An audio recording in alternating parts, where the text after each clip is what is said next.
अर्को सानपानको कामहरू हेरियो। काम हेर्नु भयो नि, राम्रो लाग्यो। काम त धेरै पो गरेर रहेछन् सर। अब तपाईँको काम गरेर रहेछन् क्या है धरानलाई। अब भन्दाखेरि मान्छेले पत्याउँदैन, हेर्नुहोस् एक्जाजुरेट गर्यो भन्ने लाग्ला।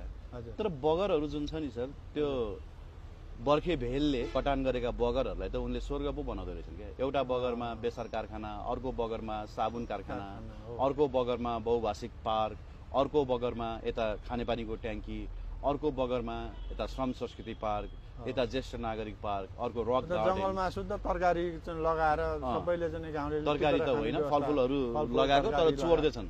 राम्रो राम्रो बिरुवा चोर्दैछन्, एभोकाडोको चोर्दैछन्, आँपको चोर्दैछन् होइन, अनि अमलाको र त्यो अम्बाको मात्रै बाँकी राखेका छन्। खानेपानीको पाइप त काट्ने जनता झन्डै होइन कति। खानेपानी ल्याएको ठाउँ पनि गयो सर, मुहान 42 किलोमिटर पर। हजुर। त्यो मुहानमा पनि गयौँ सर होइन, त्यस्तो ठाउँबाट मेयर भएको भोलिपल्ट गएर होइन उनले त्यहाँबाट पानी ल्याउँछु भनेर पाइप तान्न सुरु गरेर क्या। भनेपछि मेयर बन्नुभन्दा अगाडि नै उनले म बने भने यस्तो गर्छु भनेर भिजन प्लानिङ सब बनाएको रहेछन् होइन। साँच्चै देशलाई माया गर्ने, माटोलाई माया गर्ने र जनतालाई, आफ्नो क्षेत्रको जनतालाई उनले न्याय दिएका रहेछन् भन्ने चाहिँ मैले चाहिँ त्यो महसुस गरेँ। अब अरू महसुस गर्ने काम चाहिँ सुनसरी क्षेत्र नम्बर 1 का जनताले हो होइन। अब सिङ्गो देशले पनि त्यसले महसुस गर्न सक्नु पर्यो। अब यहाँ हर्कै भन्छन्, हर्कै हलदार भन्छन्, के इज मेन्टल, के is temple, Harke is mental भनेर लेखेका छन् होइन। ती मान्छेहरूले आफ्नै भविष्यमाथि धिक्कार गरिरहेका छन्, आफ्नै भविष्यको ट्रोल बनाइरहेका छन् कि।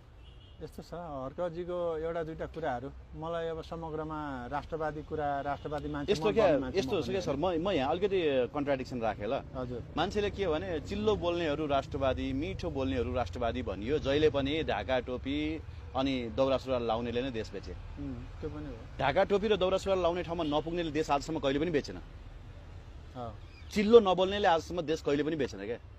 म त्यो मदन भण्डारी राजमार्गको यात्रा गर्दै गर्दाखेरि मैले के देखेँ भने रतुवामा पनि खोलाको बगर त्यस्तै छ, कटानको बगरहरू। चिस्याङ खोलाको पनि कटानका बगरहरू त्यस्तै छ।